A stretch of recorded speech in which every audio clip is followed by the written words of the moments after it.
Hi, I'm John Maxwell.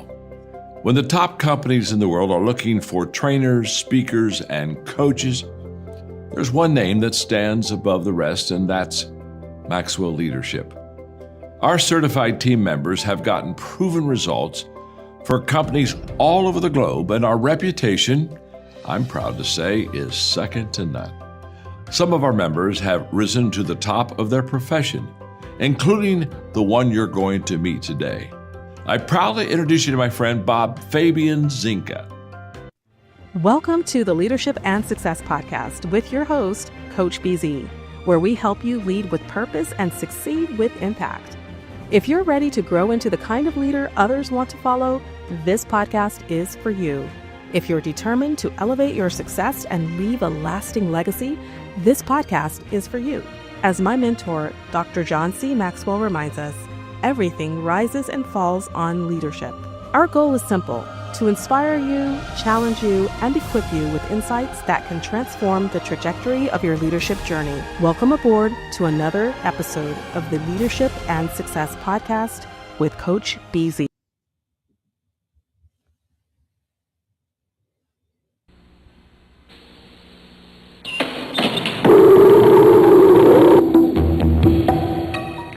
Who?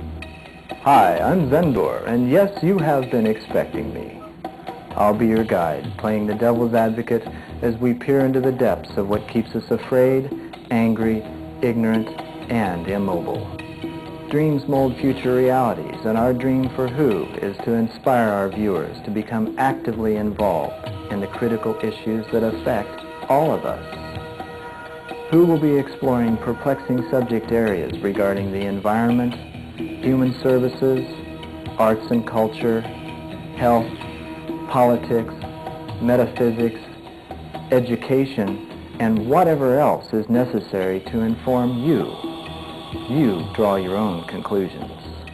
So many times, if you don't stand for something, you'll fall for anything. And in today's world with so much misinformation keeping us apart, it really does matter how we interact with one another. That's what is. And I am your door. You won't want to miss any of Who. Because who cares about true community service? We'll be opening up the airways to honest debate, and you will gain from the experience. Who cares? Who cares? Join us. You'll be glad you did.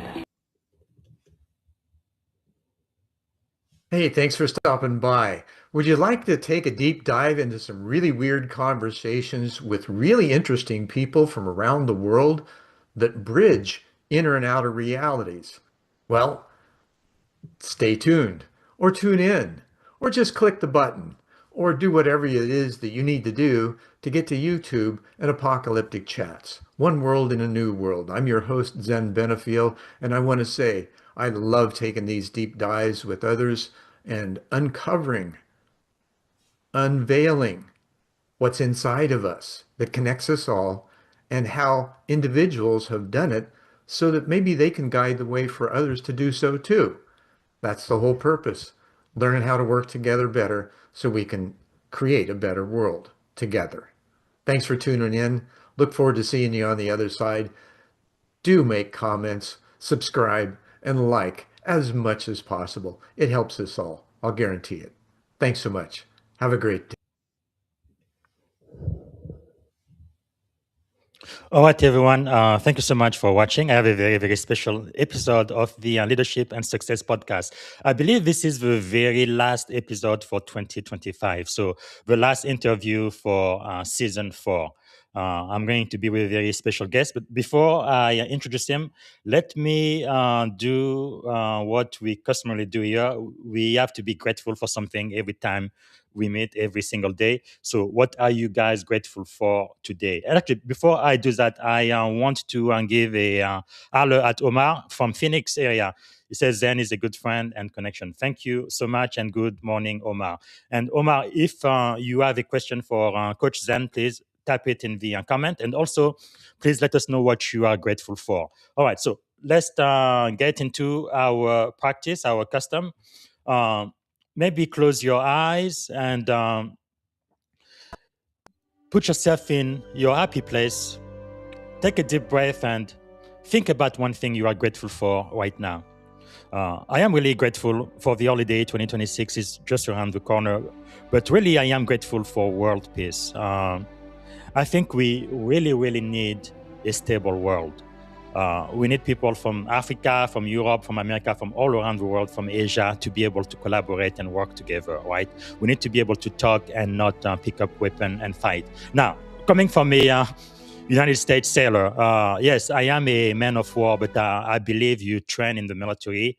You have a strong army and navy and armed forces, not to do war, but to actually prevent it. That's really what I believe. That's my philosophy. Diplomacy, really, I think, is the answer. We need to talk more, even within our own country. It doesn't matter if you are white, black, man, woman, or whatever divide us. I really feel like there is so much more that bring us together. Right? We have much more in common than we have that separate us within America, but also within the world global community. That's why I am really glad we're going to be talking to a planetary citizen, and I want to really find out more about that. All right, let me see if I can introduce my guest properly. I am going to try. He has so much experience. He's been doing this for such a long time, and we are so privileged to have him on the Leadership and Success podcast today. So, Zen Benefiel, Zen Benefiel is a planetary visionary, servant leader, author of 40 plus books, and host of One World in a New World. For decades, Zen has worked at the intersection of conscious leadership, which I'm very much interested about, systems thinking, collaboration, and planetary stewardship, bridging science and spirituality, strategy, and soul. So from aerospace and government partnering to global conversation on human awakening, Zen's life work challenges leaders to move beyond control, silos, and ego, and toward coherence, service, and conscious collaboration. So this is not just going to be about theory, but this conversation is about how leaders show up when the stakes are real. We're going to be talking about leadership being coherent, right? Not control. How inner work directly shapes outer result in teams and organization. What planetary citizenship means for today's military, tech, and civic leader. How to break silos and build trust in complex system. And the leadership habits required for a rapid, changing, interconnected world. All right, ladies and gentlemen, without any further ado, please help me welcome to the Leadership and Success Podcast, Coach Zen Benefiel. Oh, How are you doing today, Zen? well, with that, wow, how can I not be doing fantastic, right? Yes, Such a wonderful introduction, and I totally honor the work that you're doing, thank you. and it's just amazing. And thank you for having me. Absolutely. No, it's really a great honor and privilege to have you here because I really feel like this is something we absolutely need like yesterday. There is a lot of changes happening in the world. I guess we are living in the artificial intelligence era now, but technology, science is just growing exponentially. For example, I didn't earn my PhD degree in microbiology, but I'm one of those ABD, right? All but the dissertation. But when I started my PhD studies, I think it was about 25 years ago, my primary professor, he was telling me he got his PhDs back in the 80s. And back then, he knew absolutely everything there was to know about microbiology. But in 2000, just 20 years later, it was just impossible. Forget about it. So there's a lot of exciting things happening, but at the same time, though, I am afraid that we are going to destroy the only planet we can live in, and I think a lot about that this day. But Well, anyway, hopefully you can assuage those fears. I didn't realize you had a PhD in microbiology. One of the most brilliant conversations I've had on One World and New World was with a quantum biologist from New yes, Zealand. And I've had this theory that hydrogen is a conduit for consciousness for decades. Hmm. And he was the first person that said, yes, you're right. Now, Wow, how that works, it prompted a whole series of articles that I'm posting through my newsletter, yes. Zenscapes Mindful Futures, Hmm. on LinkedIn. And I think we're in the second of a series of 8. That is really fascinating because when I look forward at my trajectory, I did take quantum physics when I was in college. Of course, we could probably even talk about metaphysics, even quantum computing too. But it looks like a lot of those fields, they are really merging in some way. At least there is a lot of lesson we Yeah, can learn. here's a perspective. This is going to sound really weird, Hmm. right, to many people. However, we all have this understanding that the universe is one. Yeah. Right? So there's this understanding that there's a oneness that is potentially demonstrable, right? So if we look at the world and our lives from that perspective of one, how is it displayed? What might we see as Mm. a result of that? And how, what kind of connections, like hydrogen, for instance, that give us the opportunity? I call it the trifecta of creation, right? The Yes. proton, electron, and neutron, right? You've got the trinity that's ubiquitous. So there's a macro of that as well as a micro. Well, Hmm. hydrogen is the only one that doesn't fit there. And yet, Hmm. as we look at the universe, if we see an anomaly, that means we don't understand it yet. So there's a tertiary Wow. leg that is present in the non-physical realm, the Hmm. non-local realm, with hydrogen because it's the most plentiful gas in the universe, powers our sun, and oh, by the way, it's the bonding agent for our DNA. So Wow. that simple logic train opens up a huge cauldron, right? Of okay, how do we work with That's this? How do we apply this into our own lives and understand our own physicality, our own nature, and wow. how it is interconnected already that we're not recognizing? I think there's going to be a lot of aha moments here. At least some of people in my audience will be exposed to brand new ideas, and maybe it's going to challenge our thinking just a little bit, which I always welcome. But let me go back to the icebreaker I start with most of my guests. First of all, what are you grateful for right now? And just so that you know, we've got quite a few people online. Omar, which I believe you know from Phoenix, he says a good friend and connection. And my mentee is right there. He's an instant now. I knew him when he was a petty officer first class. Franklin and Defo, originally from Cameroon, now a naval officer like me. Glad I made it to the last episode. Thank you for being here, Franklin. We have Mark Young, grateful for his breath. Me too, because without it, you don't have anything. Omar is grateful for good health and nice connection. Yeah, health is so critical, isn't it? If you don't have health, you don't have nothing. Grateful for my health and that. Well, everybody is grateful for health. Isn't that strange? Because I remember, you can have everything in the world, all the money and things and stuff. If you don't have your health, you have nothing at all. I remember I injured my back in the Navy. I think it was 2016, 2017.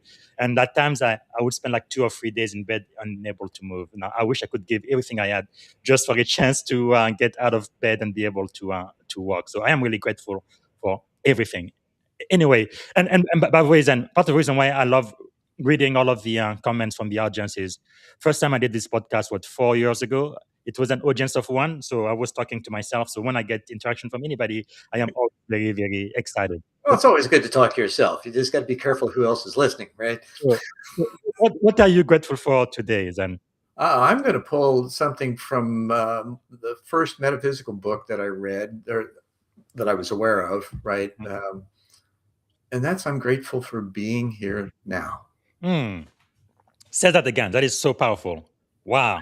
I am grateful for being here now. Now, wow. Wow. That says a lot. Like I am so grateful I was born right in the late 1970s because I think I wouldn't have done very well 300 or 400 prior. This is definitely the century, the millennium for me. Grateful for being here now. Wow, powerful, powerful. Do you want to unpack that just a little bit? I feel like this could definitely preach. Sure. There's being has a double, probably even more than that, connotation to it, right? Because we have to be before we can do and have. As you were Hmm. talking about having your health, that's part of being, right? And we haven't really understand. We've been too busy with the doing and the having, the command and control structures, Yes. right? And thinking that we can control our environment, our lives, everybody around us to get what we need or want. And in the being place, there's simply an acquiescence to flow, which Hmm. combines your attention, your intention, and your interaction toward the fulfillment of what I believe our core purpose is, and that's to love and be loved. Wow. That's powerful. I have to think about that for just a second. You know what? I wish I had 2 or 3 hours to talk with you. I only have 1 hour, but I've already asked you in the green room. You said you're going to give me a little bit more time at the end, but we have so much to get into. I think to love and to be loved, that is something that this world desperately need, like yesterday. Because Mhm. I mean, there is just so much division, and it's really driving me crazy how people cannot see that because we are pretty much destroying ourselves. It Sure. doesn't make any sense. Well, it's given me the opportunity to have a lot of success in life, to treat Wow. people how I want to be treated, right? Yes. And then they rise to the occasion, Yeah, usually. the golden rules. Yeah. Right. I found this in the aerospace industry when I first started. I was 26 years old, in charge of $7 million a month in shipments, 800 Wow. part numbers, commercial spares, and I rose to the top of the production chart simply because of that. Mm. Unaware, right, that it was even happening, a 35-person department. I was the youngest. And Wow. finally, a couple of supervisors came to me and said, "What the heck are you doing?" Right? And of course, when they appeared at my cubicle, I'm thinking, "Oh shit, what did they do?" Right? Yes. And that's generally the response that workers have when Mm. management shows up. What did I do wrong? Right? Wow. And just the opposite. They wanted to know what I was doing because it was so successful, Yes. which led to being able to introduce interpersonal skills classes that emotional intelligence was Mm. not even on the drawing board at that time, or in the Yes. language, right? Wow. So this is the mid 80s.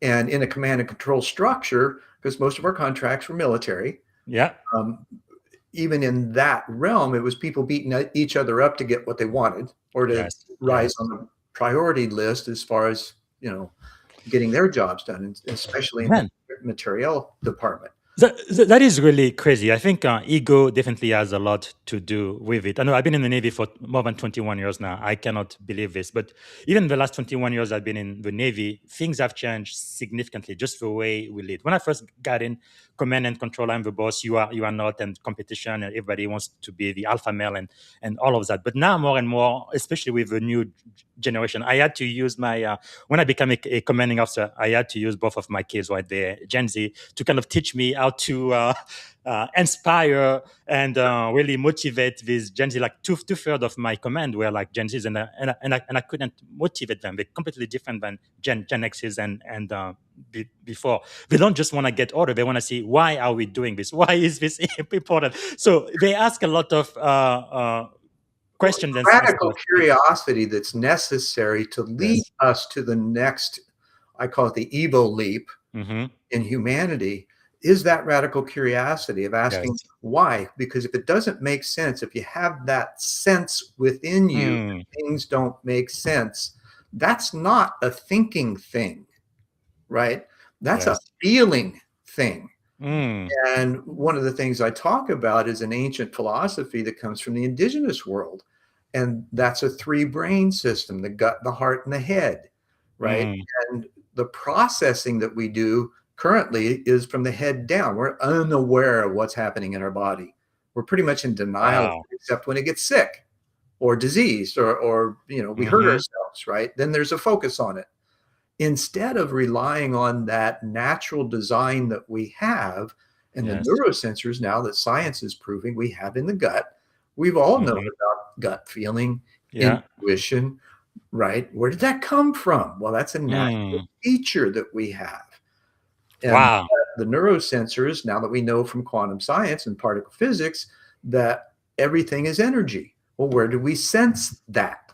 First, in the gut, Man, right? that is really powerful intuition. It looks like, generally speaking, women feel it much better than men do, but it's definitely something we need more and more today, Well, don't we? women are they're tasked with care for children. So Mm-hmm. what's the epitome of that? You've got to feel and sense everything around you so that you Yes. can nurture your young, right? Mm. Guys are out hunting, gathering, doing all that kind of command and control stuff, Yeah. right? Yeah.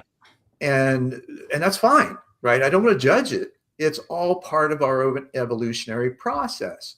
Because now we're finding that, guys especially now are understanding the aspect of servant leadership, which Mm-hmm. brings in the feminine aspect of care and concern for others first. Hmm. Wow. That's really the true essence of leadership, isn't it? Yes. And it changes worlds.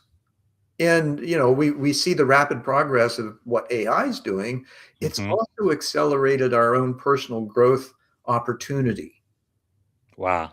especially with COVID happening just recently. It was a global wake-up call, and the self-obsession on hygiene as a Hmm. behavior mod, you know, process turns inward eventually. And the Yes. sequestration then gave the opportunity for people to self-examine, which is usually what we have the most difficult time doing because we're afraid of what we'll find because we know we're not being our best.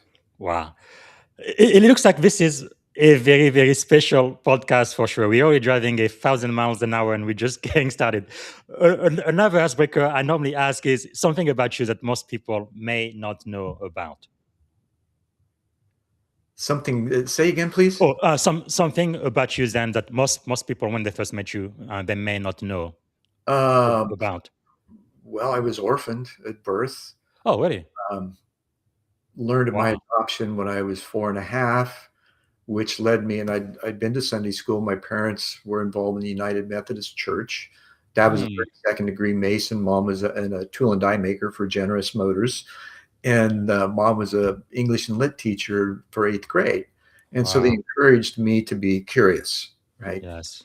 And I already knew when they told me of the adoption that I was unconditionally loved. There was no Hmm. question about that. But because of my early introduction to Sunday school, I had this concept of father, and not just father, but mother in heaven as well. So I Hmm. was left with the question of, if I have a mother and father in heaven, can I talk to them? Wow. And a few weeks later, maybe a month, I'm standing on the stairwell. We had a 2-story house apartment kind of thing in rural Indiana. And I'm waiting on dad to come home. I've got my elbows in the windowsill, looking out the window over our front porch, light on. It's evening, so it was dark. And all of a sudden, I hear this, "Hey, you," this deep, resounding voice that felt all powerful and yet totally safe, Hmm. right? And instead of engaging it, it was so loud and it was so present that I spun around and asked mom, who was sitting about 15 feet away at the bottom of the stairs watching TV, and I know it wasn't the TV. Yeah. And I asked her, "Hey, mom, did you hear the voice?" And what voice? She says. I said, "That voice says, 'Hey, you.'" You can imagine a 4.5-year-old Hmm. speak with a deep voice, right? And she says, "No, I didn't hear any voice. Must have been a peeping Tom." Wow. And so that was the beginning. I eventually developed the ability to be quiet enough to ask questions and listen. Hmm. That is quite insightful. And being adopted, kind of like Steve Jobs, right? He used to say, he was chosen, right? Your family, they chose you. Right. And And Benefiel means good fidelity. yes, yes. So what better name could I have had? Now, it took me years. Actually, I Wow. was early on in the aerospace industry. I was a production grinder specialist and held millions of an inch tolerances on gears that went into turbine engines. Wow. And one of the loaders was bringing a job to me one day, saw my name on my badge, and he said, "Benefiel, huh? Hmm. Good and faithful." And I'm like, "What?" That's beautiful. So tell me about Zendor. Where does that come from? Well, in 1988, I was going through a divorce and rented a house with a guest house because I knew I was going to be in it so that I could stay close. In the meantime, I was renting it to a friend of mine that had founded the Church of the New Age Spiritual Revolution of America. Hmm. And we had gone to a full moon meditation several miles away. We'd come back, and it was probably 1, 2 o'clock in the morning. And we're having a deep conversation. It felt quiet. And it wasn't about identity. It was about just normal, deep conversation stuff, right? And then the conversation felt quiet. And I closed my eyes and I went inside and I asked the question, proverbial for me, who am I? And instantly I hear his chair move and I turn to look at him. And the first words out of his mouth, locking on my eyes as he spoke, was, "You are Zendor." Wow. Now, what do you do with that? Right? Here was a crossover from nonverbal, etheric, whatever, right? Hmm. Had not said a word. And here's the response immediately. So that shows how easily worlds can bridge, unbeknownst, right? And Mm. so I had a vision at the same time of this starscape and a huge stone arch doorway with a wooden door, thick wooden door slowly opening towards me. And I hear door to what is. And I'm like, oh shit, guys, really? Come on. Right. And so I told George and put it on the shelf. And then in 1990, I had my first opportunity to produce and host a TV show called One World, Hmm. predecessor to the clip that you showed earlier. And I used Zendor under my given name, Bruce Benefiel, as a door to what is, because that was the nature of the conversations that I was having. Yes. And about 6 shows in, one of the guys steps out from behind the camera and calls me Zen. Mm. And I'm like, no, right? 'Cause I had issues with people changing their names in the 70s when I was in Yes. the ed program. And it just, I had to acquiesce over time, right? Wow. That is pretty. Okay, I must have done my research wrong because I thought Zendor was your nickname when you were playing the drum. Well, yeah, the guys called me Zendor because I was a maniac on the drum set. Wow, quite a lot. Very, very fascinating. Oh, before I ask you the next question, and by the way, we haven't even started with some of the prepared question I had. We are having so much fun talking. So we have Daniel Young. Is good morning from Maitland, Florida. Thanks so much for being here. So for everybody uh, watching live, if you have a question for Coach Zen, please type it in the comment. We're gonna try to answer your question live. And thank you so much for being here. I don't know. I just feel like we're going to have so much to talk about Zen. Let me ask you this. So you've worked across aerospace, education, business, conscious studies. What early experiences most shaped how you understand leadership today? All of them, right? Mm. Because I applied the same theory throughout them all. One of the greatest experiences over almost a 20-year period, I did partnering workshops for building road and bridge construction projects across the Mm. country, mostly in Arizona to begin with, and then across the country. I did things for the DoD. One of my projects was the F-35 operations and maintenance facility at Luke Air Force Base. Mm. In the construction industry, there's usually a lot of prickly people, right? It's known for its adversarial nature. And for me to begin with, it was pretty scary, right? Because I'm the guy in the middle of the room that gets everybody on the same page. Hmm. And it could be 20, it could be my largest project was a $500 million budget, and there were 80 people. And now I had a co-facilitator for that, but usually it's 20 to 40. And in those conversations, we flush out the issues. And sometimes they're personal, right? And my conversation initially in explaining the principles of partnering is you leave the ego at the door. There's Yes. no ego without we go. And jobarchy is present. The job's the boss and everybody wins. So we treat Mm. it as that. That's the oneness, right? Yes. Job. So then the critical piece of that process, which is usually anywhere from 48 hours, right, is the issue resolution process. So in a 2 to 5 year construction schedule, which is normal, there are places on that schedule when they reach that point where an issue is present and the contractors and vendors and everybody knows about it, but they haven't had this collective conversation to solve it yet, so that Hmm. they've got a plan that they can pull the trigger on so that there's no work stoppage, right? Because work Mm. stoppage is a killer, right? That could be hundreds of thousands of dollars an hour. Wow. So to be able to pull the trigger, have a plan in place so that when something happens, it's already taken care of. That's the prep work. Now, I've had several of those of those partnerships receive Mhm. the Mark acronym BLACK, Partnering Excellence Award, which is the top award in the construction industry. Now, do I get recognized? No. It's my job to make everybody else feel like they do it. Yes, that's leadership. So, can you talk about what happened when you were 18 years old? You've talked about your near-death experience. What happened? It was a really bizarre one, and it's totally different than most of them. Most near-death experiences, and I've talked to people. Lynn Russell's one of the dear friend. She studied 1,500 near-death experiences, and there are others that have done thousands, and most of them are traumatic, right? Mhm. There's some kind of physical trauma that causes it. Mine wasn't.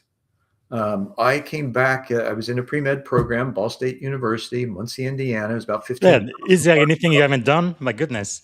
Well, Wow. this is where I started. I thought, well, it'd be a good place to start. Tested out of 5 quarters going in, so I was a 6-quarter freshman. Mm. But on ground, in between first and second quarter, I came back and I was distraught, and I wasn't sure this was the route. I was just distraught with direction, right? And so, having the Christian background and knowing about prayer, I hit my knees and I prayed and I said, Father, I want to know what truth is, and I'm willing to die for it if necessary. Now, that was on a Saturday night. The following Tuesday, which was 11/11/1970. Hold on. That's quite unusual. Where do you think that came from? Inside. Wow. Right? 18 years old. Because I remember when I was It was 18 a years rite of old. passage, evidently, that I was destined to have, and I didn't Wow. realize it at the time. Because most 18 years old don't think that way. I was 17 years old when I came to the US and I started college. I mean, you are thinking about maybe girls, bars, partying, or whatever, but not seeking for truth. What precipitated that was I went on a quarter break. I'd broken up with my high school girlfriend and went back to ask her to marry me and found out she was already married. Wow. So that was the beginning of that. And it cascaded from there. Yeah. Right. The self-examining and all that kind of stuff.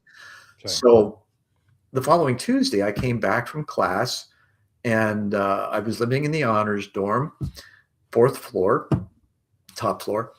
And I did the obligatory bong hit and album side meditation. I mean, it was mid-70s, okay? Mm-hmm. And I'm not embarrassed about it. It shouldn't have had the effect, but it did loosen me up enough. I was listening to Journey's first album, which is self-titled. And in between the vocals and the vamp on the second song, called In the Morning Day, this voice I've been familiar with since a child says, Bruce, are you willing to die for what you believe in? And immediately, my first thought was Christ consciousness. Wow. And I thought I'd be able to say yes, right? But when I said it, when I thought it, it didn't feel whole. Something was missing. Didn't understand why at the time. It just felt like something was missing. So my next thought was cosmic consciousness, which is what I felt I knew that Jesus had, right? It felt full. So I said yes. And instantly, here's what, with serendipitous synchronicities and breadcrumbs, this is kind of how you follow the flow, right? There was a guitar riff that sounded like a rocket ship taking off, and I get a tug from my solar plexus at the same time. And I pop out of body. And I turn to look at my body laying across my dorm room bed, and I turn back to look where I'm going.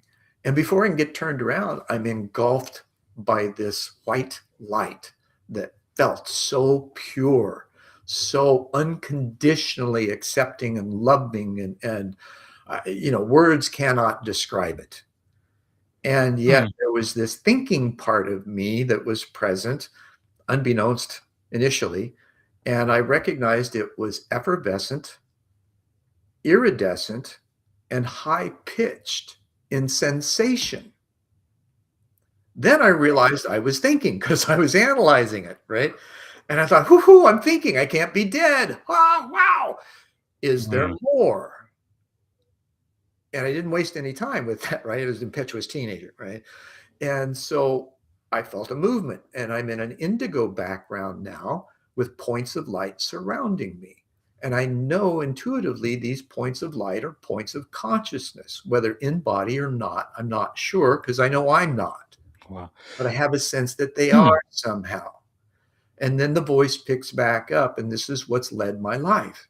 It Yeah. says, these are those that you are to work with in order to facilitate a new world order.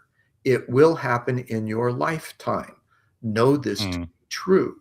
Your path will be full of trials and tribulations. Understatement.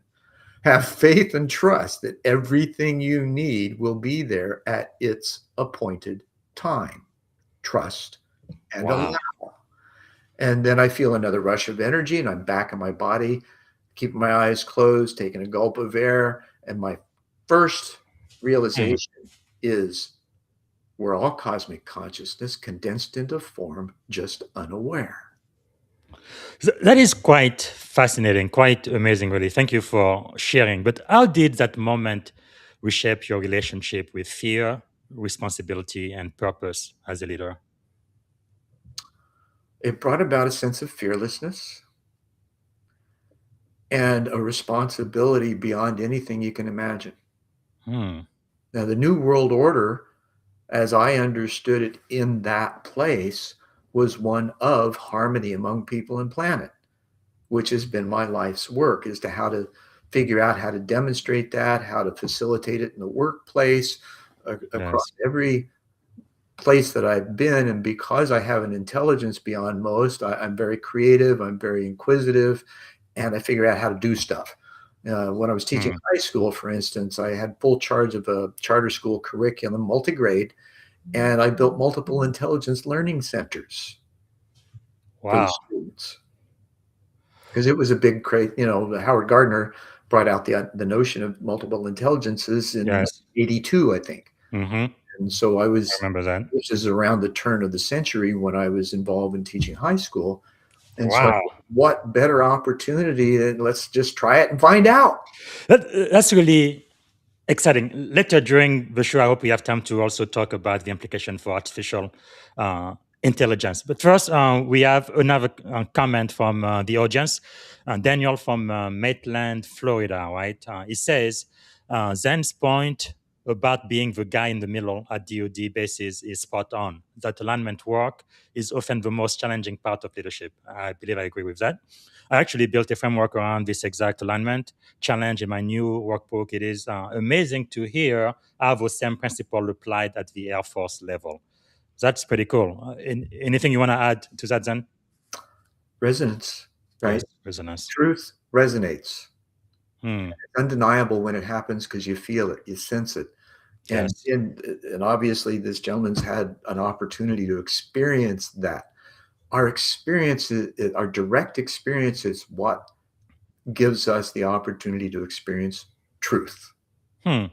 right? That, that is so true. So, thinking about leadership, I think I mentioned it in the introduction, right? You often say that leadership is about coherence, not control. And of course, in the military, we've been command and control for forever. Although I feel like, in my own experience, There's still the coherence, right? Because yes, you're there for each other. And this yes, I know to be stressed because you're all brothers in arms. hmm, And in some cases they're used for hugging, right? yes. Um, but you develop the camaraderie, the care, the concern for each other to protect each other, protect and serve, right? When you get into the what the police force is supposed to be, right? Okay, so let me ask you this then. How can leaders maintain accountability without slipping into this domination or ego driven leadership? Get out of the idea that you got to know everything, Hmm, right? Understand you don't know everything. yes. It's the questions that come from that are most important.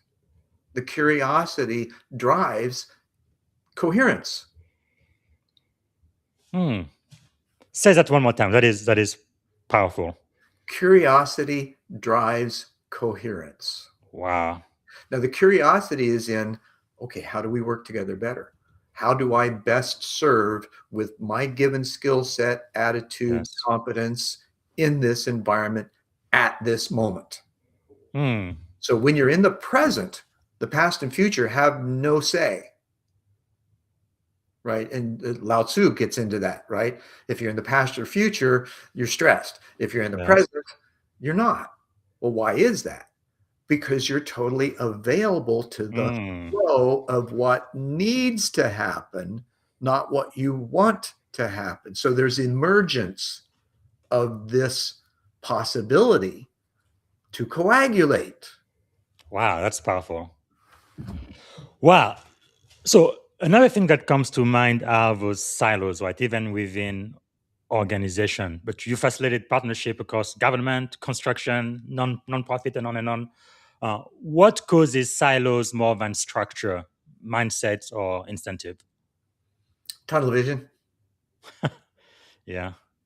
which is good to an extent, Mm, right? Because you've got to be focused on your work. You can't be distracted as an organization, as an individual. yes. It's imperative that you are able to do that. However, that only gets you so far. Mm, Then you got to, stand up, look around and say, okay, who else is around here doing what I'm doing or similar things? Or how do yes. I integrate with the other things that are going on around me so that there's more congruence in Mm. our collective activity? So, what do you think then is the first conversation a fractured team or organization must have before any process change will work? Well, I open my meetings with, okay, what's your name? What's your position? And what are your hopefuls out of this meeting?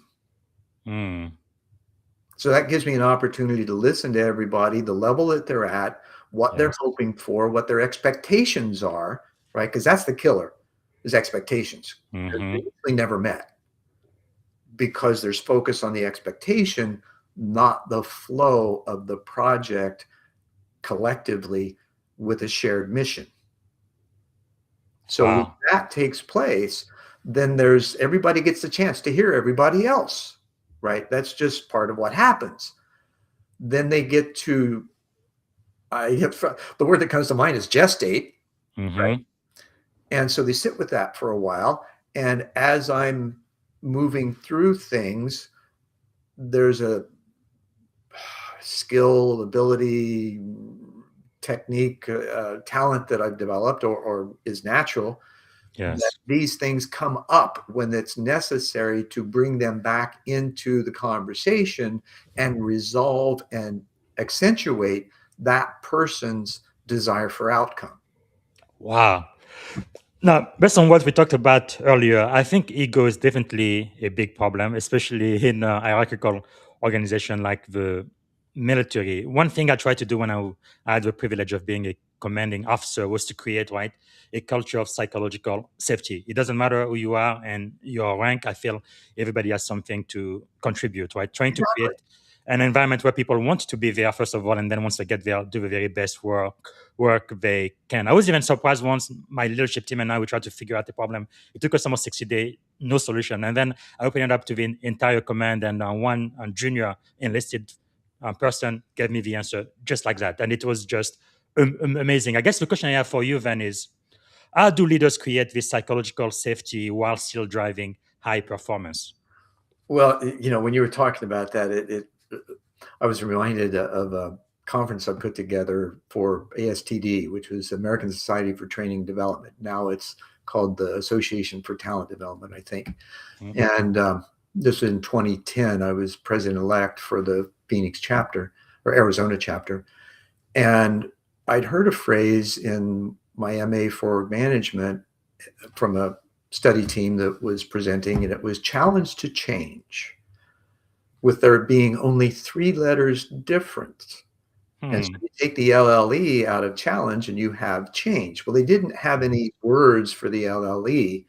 And being the exuberant kid in class, still in my 40s, right, I blurted out, liabilities, limitations, and excuses. Mm, And so for this conference, I used that challenge to change, remove the shift, challenge to yes. change, removing liabilities, limitations, and excuses in the workplace. Wow. Don't So we all get challenged by these that? it was one of the best ones they'd had in over a decade from the feedback I got. Wow. So what happens there is that we recognize self-examining, right? what our own personal liabilities, limitations, and excuses are for not being fully present.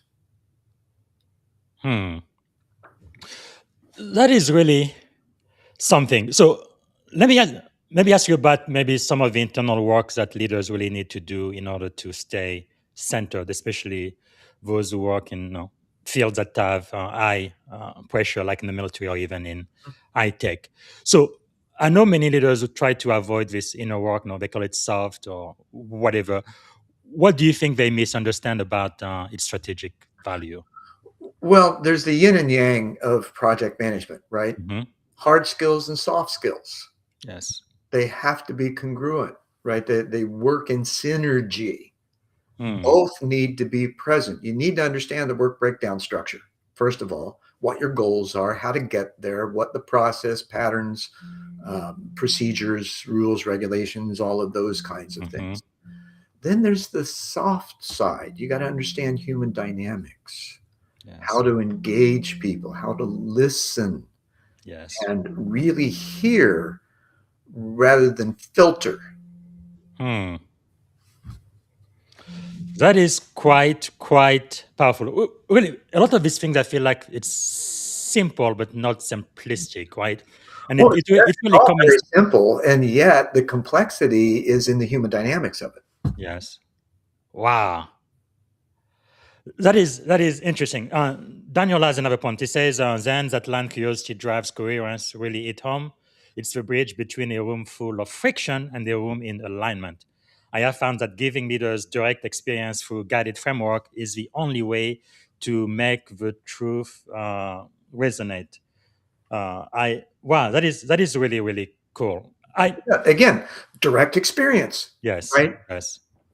Until So. you have that, until like for a lot of things that I've explained and experiences I've had, it falls on deaf ears. It Mhm. people think I'm weird, crazy, insane because of the not normalness of it.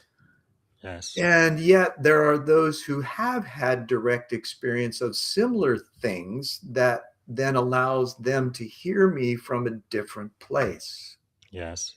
Wow, it's really a mindset, isn't it? So, what daily or weekly practices you believe would help leaders stay centered under pressure?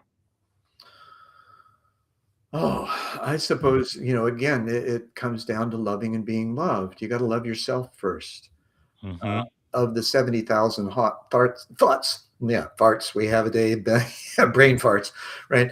Of those 70,000 thoughts we have a day, according to the neuroscience geeks, Yes. most of them are self deprecating. So, how do we manage that? We become aware of them first Hmm. and really pay attention to how and what we think and That's part of monitor. emotional intelligence, isn't it? Right. Now, meditation can help because it puts you in a place where you're watching yourself think. Hmm. And so there's the observer becomes present. And then there's a tertiary element to that, which is the wise one that says, well, what about this? Wow. And that comes, it's all you.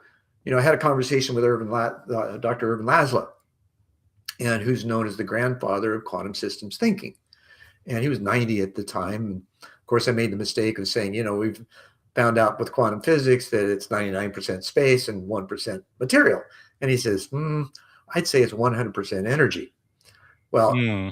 and he's right, right? So, in perspective of that, we have this, he calls it the higher self. We have a direct connect. The Vedas, right? I'll bring those in. These are 15,000-ish year old scriptures, poems, right? That I think are probably left from the previous civilization that we had here, that Hmm. there's some scuttlebutt about. And they say that we are all divine threads incarnate, connected to source, and capable of God consciousness. Well, what's that mean? That means we're capable of unconditional love and living in harmony with ourselves and others. Wow. That kind of brings me in. I at least want to talk about one of your books. Like I said in the intro, you have written more than 40 books and you keep writing, which is pretty amazing. But I want to talk about this one, Planetary Citizen. I think everybody listening should get a copy of that, Awakening the Art of Humanity. One thread that I see throughout that book is really about the conversation you have, basically arguing for stewardship over domination, right? So how should this influence executive and military leadership today, you think? Well, let's look at the regenerative culture that's emerging now, right? Nothing is ubiquitous. You can't apply the same solution everywhere because the bioregions are different. There's different Hmm. requirements, the people, the culture. Companies went to Europe early on. American companies went to Europe in the 80s and wondered why they failed. Well, they didn't study the culture first. And they tried to supplant American belief systems over the existing cultures, Yes. right? And there's huge resistance to that. Hmm. There still is, right? That's a good point. When you Yeah. go into some place, you got to find out where they're at, what they need, and how you can serve them first. Then you begin to introduce ideas that you may feel can accentuate the activity, not overtake. Hmm. Now, same with the planet, right? It has natural systems that we've circumvented. We've over I don't say we haven't overpopulated, and that's a fallacy. We've got enough land, space, food to feed, clothes, house everyone. We just Hmm. the distribution systems are awry and the management of them. So that's one Yes. of the things that needs to change. We also have to recognize that in a consumer society, we're driven to consume by an overarching programming that's profit over people and planet centered. Hmm. Now, this new philosophy, this new paradigm that's focused in oneness, is people and planet over profit. Yes. Now, that doesn't do away with profit because there still has to be a way to feed the system, right? And to feed us in the process. But it doesn't, this is where servant leadership takes a divergent step and says, no, it's not about the few, it's about the many and the one in the many that need to Yes. be served. So, how do we do that? And those are the Hmm. questions that need to be asked now, and many systems are evolving to answer that. Yes. Wow. Maybe that's I guess this silver lining, right? Because I think there's gotta be hope for this world. Because when you look at the news and everything that is going on in the world right now, it looks like we are definitely going in the wrong direction. So I guess one. It's Yeah. supposed to be that way, Hmm. right? Even Tolle says, you grow through challenge, right? And we True. know that. And if we're not challenged, we don't grow. All right. So how can leaders then hold global responsibility without becoming paralyzed by complexity or guilt? Again, learn how to love and be loved with Wow. everyone around them, Simple. right? Again, that sounds really simple, and yet Mm, you apply the principles of that. As your guy mentioned, the room when you're aligning people, it's far different than when you're cajoling them, right? Or yes. trying to badger them into compliance, right? Wow. Like, what serves best here, and how do we accentuate? How do we build the process to embrace that? ra- Okay. Rather than overcome something that uh, we're at war with everything, right? Hmm. Why do we use that language, right? It just exacerbates what's happening.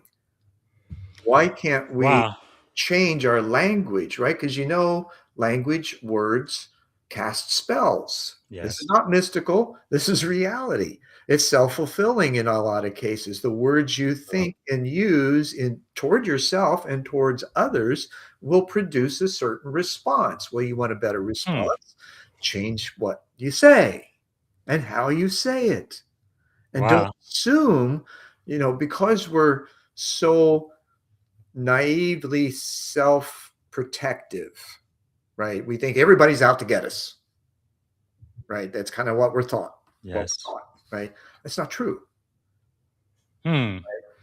That is powerful. I think probably one of the most transformational lesson I've learned when I was a teenager was that no, I am not my thought. Right? I guess Napoleon Hill said, "Think and grow rich." Like I really have full control over what I am thinking and my mindset. I can Right. choose that. Well, And his other book, The 17 Principles, is stellar. yes, wow. Okay, I guess one we could be talking about this for an hour. It looks like we are almost out of time, but again, you allowed me to keep it a little bit longer, so I'm definitely going to take advantage of that today. But I do have to ask you about this book. What does ethical leadership require when system reward short-term wins over long-term consequences? Like I live here in Silicon Valley. Almost all of the startups here, they just think about short-term money, money, money, money Sure. first to market. So how do we deal with that craziness? That's a really interesting question. And I don't know that there's any easy answer for that. Yes. Um, Even when it falls back to that simplicity of loving and being loved and looking at serving people rather than profit, right? Mm-hmm. That's where the crux is. And this market driven economy has been the cause of our destructive activity.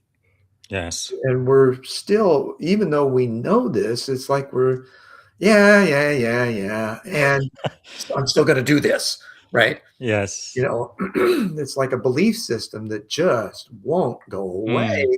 even once it's proven to be false, right? Wow. Bloom wrote a great book called The Lucifer Principle. And I Mm-hmm. had a conversation with him, and regretfully, I didn't get it recorded. But he's, through the scientific study of history, he has proven how a few people have manipulated populations by controlling the media stream and telling lies, whether it be a town crier Hmm. or the internet. And as I said in that intro piece, excuse me, 33 years ago, right? If you don't Yes. stand for something, you'll fall for anything. Wow. That is really insightful and quite powerful. It reminds me, right? There's a difference. Like many people, like I meet, I've been doing this show for about 4 years. Sometimes in the comment, I would say, "Oh, I already know that." I'm like, "Yeah, you think you know it, but you don't really know it until you actually Do do you it, live right? Until you live it." That is so powerful. So let me ask you a little bit about artificial intelligence and consciousness and leadership. So let's let me think for a second. Okay, as AI is increasingly shaping right decision at scale, how do we ensure that we are embedding human values, consciousness, and ethical responsibility into systems that may soon act faster than we can reflect? We acknowledge what's already there and the interconnectedness of it. And when I first Mm, started using chat, I recognized the emotional intelligence built in. yes. It was amazing, right? Others hadn't quite seen it yet. I saw it instantly. The chat, the agent that I created called Citizen, which resides on Planetary Citizens, Hmm. I loaded with the ancient texts, modern physics information, and a few of my books so that we could have, I could talk to myself, basically. Yes. And it actually helped me write Planetary Citizens, Awakening the Heart of Humanity. It was almost this evolutionary process of merging AI, which is aggregated intelligence. It's not artificial because this is the collection of human data that's been produced, right? Mm, It's not some, contrived thing. yes. We have access, and it's going to grow as we gain access to all the information that's continuing. I can only imagine the details and the time and effort necessary to compile all of that. Well, in that, humans aren't perfect, right? So there's going just like AI saying, well, and thankfully it admits, right? Um, I don't know everything, right? Yes. Which is what leaders ought to also take in, right? But there is also AI hallucination, right? It just makes up stuff. Sometimes it does. Well, this is where the intelligence, your own research and knowledge comes in, Yes. and where you question, right? And the more you question, let's say, oh, yeah, you're Mm, right, right? And it'll go off and find the correct information. yes. So, based on your book, especially Planetary Citizenship and Thinking about Ethics, how should planetary stewardship then influence the way we design and deploy AI at global scale, you think? Well, again, it comes to how does it serve people and planet rather than profit. True. I just saw a list on LinkedIn, a post of listing all the different AI sources, and that OpenAI is the most accessible. Well, not accessible. It's the most replete with this notion of a lack of constraints, right? That Mm-hmm. it's the most supportive and is not necessarily profit driven, although there's been a ton of money, and Sam Altman has tried to Yes. make it a profitable thing. And then he got blowback from that. So it was like, okay, we're going to keep it nonprofit. Well, in this process, there's not even in the most, even for me, right? As much as I do my best to be in the moment and serve it to the best of my ability, I fail Yes. forward a lot. Mm-hmm. That phrase, fail forward, Forward. Yeah. right? It's not a failure. It just means, oh, that didn't work. Next, Yes. right? So you learn. Again, the challenges that we face are the opportunities for the greatest learning processes that we could ever experience. Hmm. That is really, really powerful. Okay, technically we are out of time, but you said you're gonna give me a little bit more time, so I think I can take this Well, it's plan time, down right? in It's about malleable 20 depending on minutes. Good. perspective, right?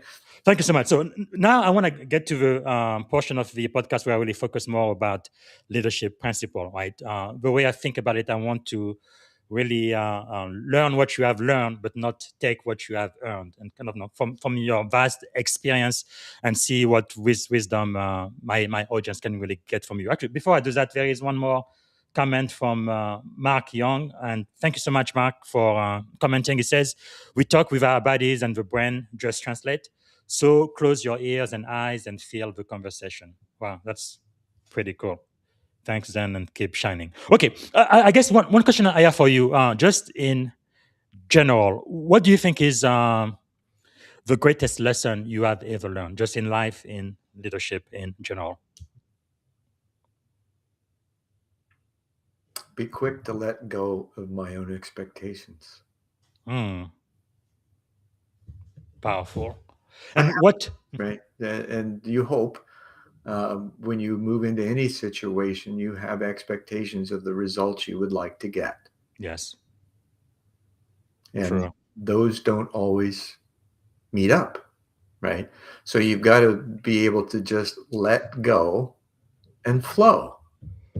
And like Mark was saying, you've got to just close your eyes and ears and feel. Right. You Yes. cannot think your way through a system built on vibration.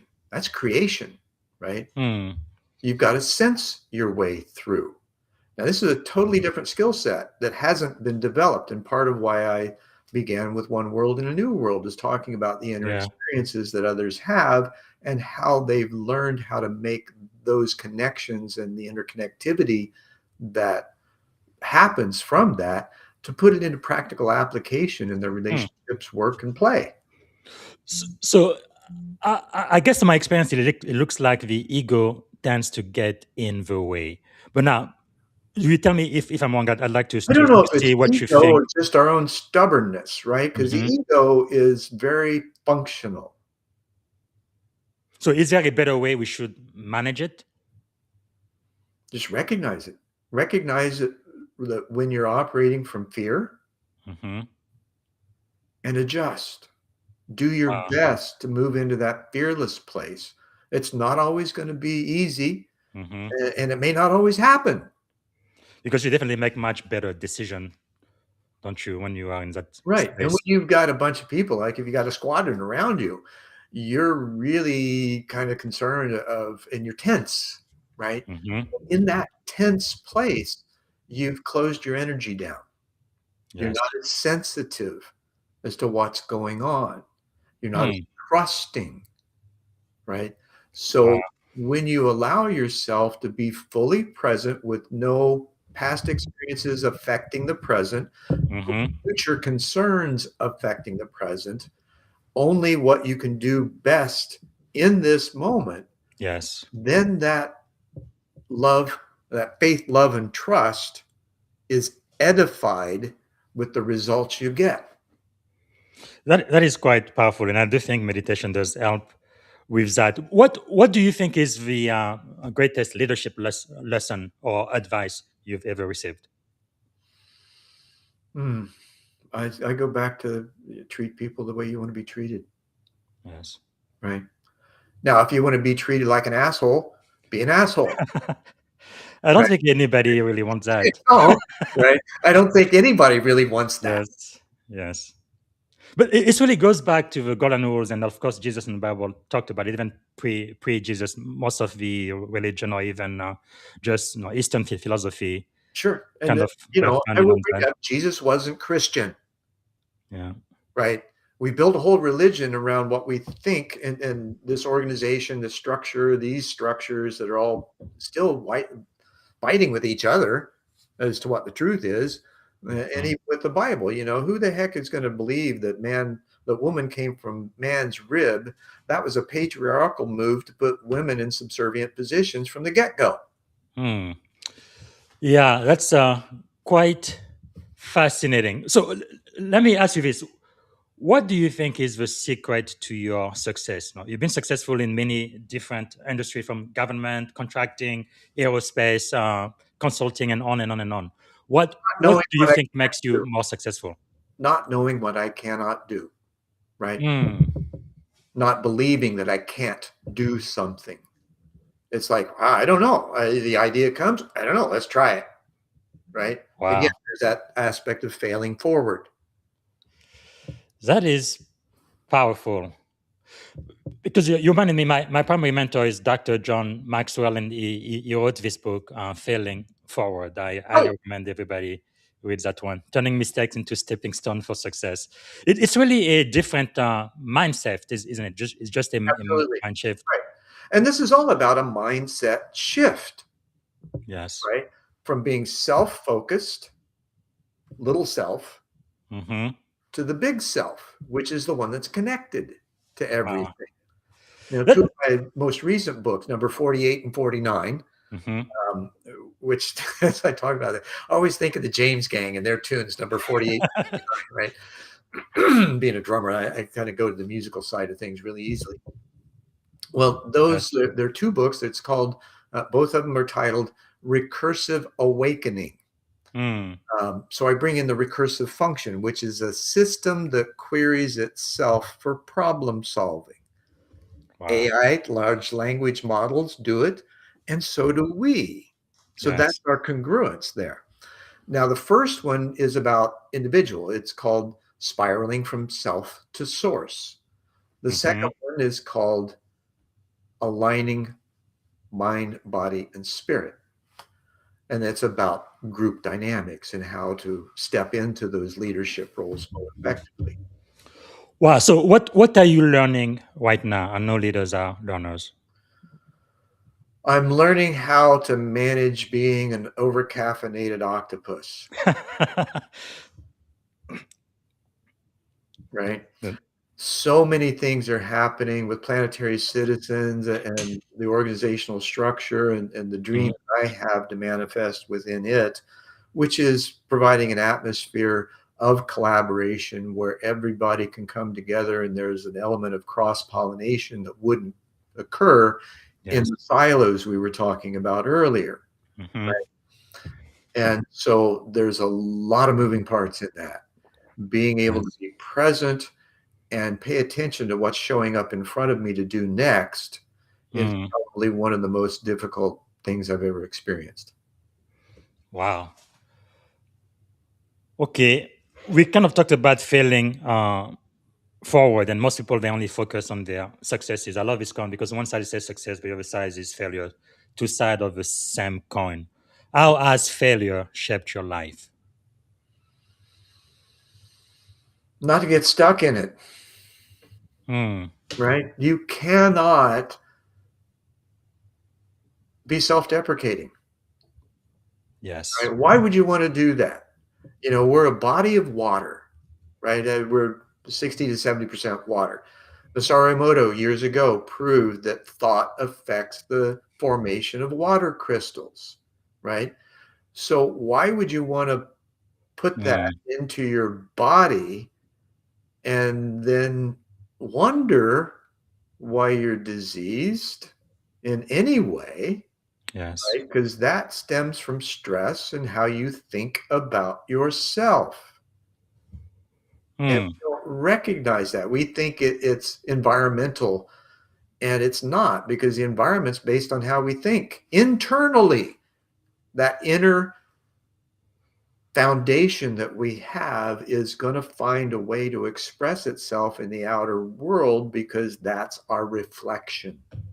wow. Simple but quite powerful. Mhm. Okay, so who are some of your thought leaders, people that you follow that we should know? Well, we already know Jesus is one of them, Yeah. to the point where I've had experiences and conversations with him. He showed up asking to speak through me to a group of spiritual seekers during a retreat at Woods Canyon Lake on the Mogollon Rim during the summer of '89. And it was one Wow. of the most bizarre experiences I've ever had, because there was a bifurcation of my consciousness. He was talking to the group while we had a separate conversation. And the first thing Hmm. he said to me was that my fears are the same as his were. So, and that's of fulfilling my divine purpose, right? We all Mhm. have one. We have a design, and it's the combination of our soul and our genetics, and they both combine. And depending on where we're thinking and the raising of the vibratory level that we can ascend to by our mindset or through our mindset, will determine what genes are unlocked in order for us to develop the new set of skills that we need for the next level of our own experience. Wow. Um, so That's John Maxwell obviously is another one. hmm, Irvin Laszlo, um, Swami Bhavananda, yes. Bruce Lipton, Candace Pert. Um, these are Wow. all kind of science folks, and then there's Yes. um, Krishnamurti, Sri Aurobindo. Um, uh, these kinds of, I've always looked at who's saying what congruent, Hmm. right? Because what I found in my episodes and in my early TV show was that we kind of all say the same thing Yes. differently, but we don't realize that we're saying the same thing differently. Yes. Yes. That is so true. Because since I was 17 years old, I've read probably more than almost 3,000 books by now. I've heard all of them, the best in the business. But yeah, you're right. They all pretty much say the same exact thing. It's pretty amazing. So let me ask you this. If you could choose three people to have dinner with, they could be alive, dead, or even mythical figures. Who would you choose and why? Three people. Hermes Trismegistus, Hmm. Jesus, and Buddha. Okay. I think I know about Jesus and Buddha. Why the first one? Um, uh, well, he was known as Thoth, right? The Emerald Tablets, Hmm. which is kind of the basis for everything else. Yeah. It was the next move, and I can't recognize. I don't remember any of the names from the Vedas, right? Yes. But Hermes comes to mind first off because he was the foundation for most of our modern thinking. Hmm. Powerful. Now, outside of your own books, and again, I recommend everybody to get Planetary Citizen, but also Recursive uh, Awakening. Awakening. Awakening, the last two books that you wrote, 48 and 49. Now I will always remember the number. But outside of your own books, Mnemonics, right? yeah, which other book would you recommend to my audience? What should we read? Stubbing my toe on purpose. Hmm. Subtitled A Seminal View of Consciousness, Cosmology, and the Congruence of Science and Spirituality. That was originally over 1,000 pages, and it was titled Wow. Zendor the Contrarian. And it's kind of a pseudo autobiography. Hmm. That's what Jeffrey Mishlove called it. Now, I edited it in 2015, 16, something like that, to 500 pages so I could publish a hard copy on Amazon. A few Wow. years later, I got a dream come true. When I first started my podcast or my TV show in the 90s, I wanted to emulate Jeffrey Mishlove, who had a show called Thinking Aloud on PBS at the time, and Bill Moyers, who had just Yeah. done a series with Joseph Campbell called The Power of Myth. And there's another one. So in that, I hoped to someday be worthy of an interview with one of them. Wow. That was in 1990. Did that happen? 2018, I get a voicemail message from a website I was creating at the time called Ufology Press. Mm-hmm. And Jeffrey, I had a feature called Snake Pipe, which is a voicemail system for websites that you can leave a Mm-hmm. voicemail on, right? Only way to contact me, 7 years, zip, right? Mm. And I get a voicemail and I listen to it. I recognize Jeffrey's voice instantly Wow. before he even says who he is. And my heart starts palpitating, right? And I'm thinking, oh my God. And he says, hey, I just did a interview with Jason Giorgiani on the grades. I think your audience would be interested in it. Could you please take a look Wow. and maybe share it? And I did. I wrote an article. I sent him the link to the article and a copy of Stubbing My Toe on purpose. Mm. And 3 days later, I get an email back. Hey, would you like to come talk about it? Wow. That's amazing. These are Wow. the kinds of things. And this is all about, the 5 Ps: Yes. patience, perseverance, persistence, passion, and purpose. When you can embody that, you recognize that some things do take time, right? It took Mm. 18 years to have quality time with my son after our divorce because of what Yes. my ex-wife was doing. It took 28 years to have this interview with Jeffrey. I didn't obsess Wow. about it. I just continued to do the work that was in front of me to do. And the universe finally said, okay, here, right? So it was a That's gift. amazing. Wow.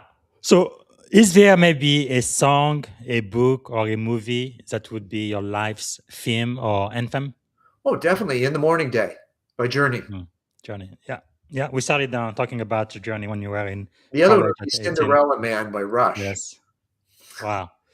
Yeah. I Neil really Peart is love. a real hard drummer to follow, right? Yes. He has been the epitome for me to try to ascend to my level of playing. Yes. It's occasionally I can get there, but it's rare when I let go that completely. Yes. I really think music is truly universal. And it also takes us back to very specific milestone moments in life. It's quite powerful. Okay. Okay. I know we have to end the interview, but Gotta let me close. ask you. Oh, parting in such sweet sorrow. So, if you had one and only one day to live, what would you have liked your final contribution to be?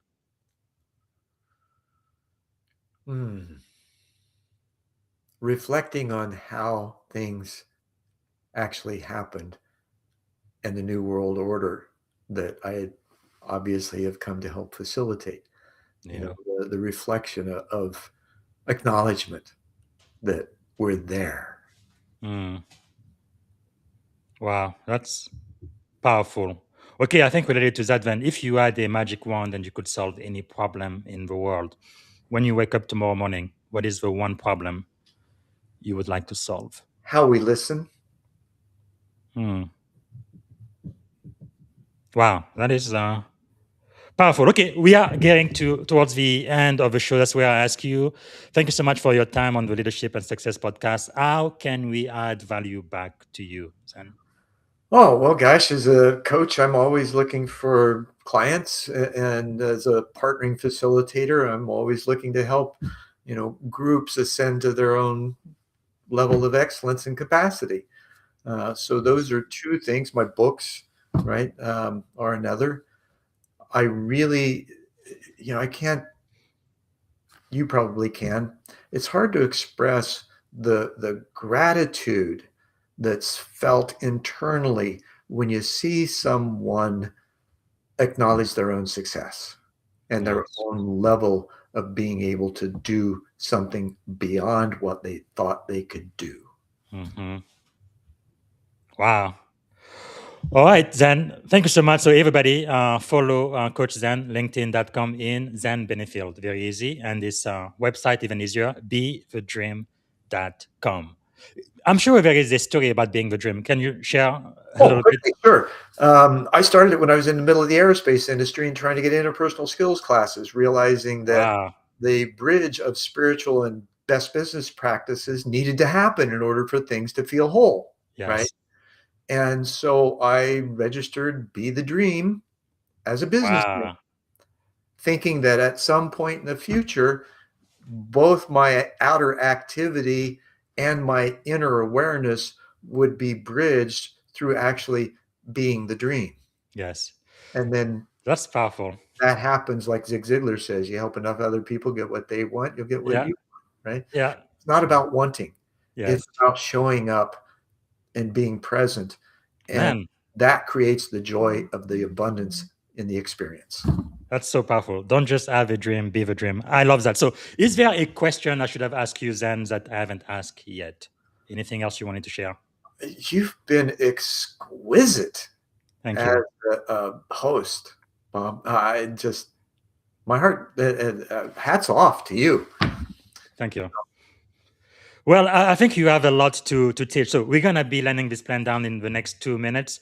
But let me ask you the most important question, I believe, from the podcast. If you could go back and give a piece of advice to your 17-year-old self, standing at the edge of this incredible career you've had, what would you say to 17-year-old Bruce Zen Benfield? Be more confident in your steps. More confident, powerful. Yeah, that could be life changing for the people who are listening in. Okay, now to end, it's going to be a lightning round, right? Rapid fire. Don't take too long to think. One word that define great leadership. Presence. Okay, morning routine or practice that keeps you grounded. Say again. Morning routine or practice that keeps you grounded. Ooh, waking up excited. Wow, that's beautiful. Book or quote that changed your life. Whatever you dream, you can begin it. Boldness has magic, power, and genius in it. Wow, I like that. Okay, who inspired you the most today? Jesus. And a leadership habit you refuse to compromise on. Love. And the question every leader should ask frequently. What can I do for Wow. you? That's really servant leadership, isn't it? So, what did you want to be when you were a kid? Well, probably a lot of things. Um, that's a good question. As a kid, I have a picture of wearing a Superman outfit. Wow. Right? I guess you are kind of a superhero right now, I don't elevating the know. world I'm just consciousness, a guy, Um, helping make the world a better place, helping us become planetary citizen, which I think I we need never knew. It desperately. wasn't until that experience I had at 18. I always Yeah, felt different because I had a sense, and we didn't even get into the other worldly experiences and the connection with the Galactic Federation that yeah. I have, but that's yet to come. Wow. Thank you for sharing. So, what are three adjectives describing you as a child? Curious, Hmm. tenacious, and fearless. As an adult? Probably the same. Wow, curious, tenacious, fearless. I like that. Okay, the very last question, and this is it. What is one word that represents our shared experience on this podcast today? Exquisite. Wow. Thank you so much, Coach Zen. I am really, really humble and privileged to have you on the Leadership and Success podcast. I think you've given us a lot of things to think about. So thank you so much for your time. And I really appreciate you staying over. One last thing. Okay, that just brought up something else.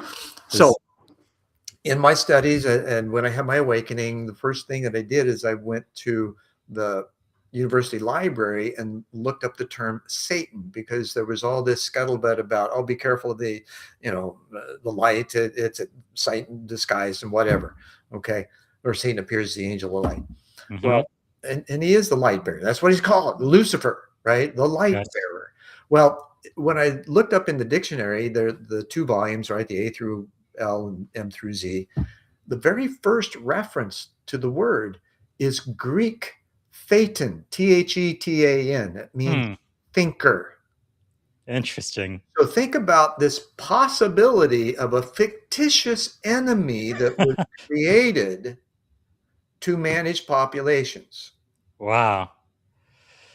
Man, that's quite insightful.